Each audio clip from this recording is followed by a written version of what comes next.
কি করছেন আপনি? এই যে ইয়ে করছি, ইয়েটা হেলমেট বানাবো। হেলমেট বানাবেন? ওইটা কিসের হেলমেট? জানো, ওই পাকিস্তানের হেলমেট। আবার পাকিস্তান? হ্যাঁ, পাকিস্তানে পেয়েছে তোমার আজকে নাকি? পাকিস্তান না। ওই ওই ফুলাপাড়া যাওয়ার ট্রেনে যাবে না, তার জন্য এইগুলো ট্রেনে পাওয়া যায়। এই যে দেখছো না রবার্ট, হুম। রবার্টও পাওয়া যায়। ও, তাই একটা হেলমেট কাকে দেবেন? তোমাদের একটা হেলমেট কয়জন পড়বে তা? তোমাদের বাড়িতে বাবা আছে আর তুমি। তাই আপনি কি হেলমেটের কারখানায় কাজ করেন? হ্যাঁ, রোজ রোজ রোজ রোজ করেন? ও, দিন কতগুলো করে হেলমেট তৈরি হয়? 5টা?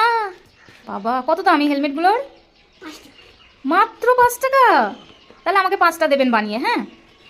আমরা নিয়ে যাবো, ঠিক আছে? কবে? এই পরশুদিন। পরশুদিন? কেন? পরশুদিনটা পরশুদিন? হ্যালো। কেন দেবেন? যদি পচে যায়? হেলমেট আবার পচে নাকি? হ্যাঁ। হ্যাঁ, জানে না ফানে না কিছু না।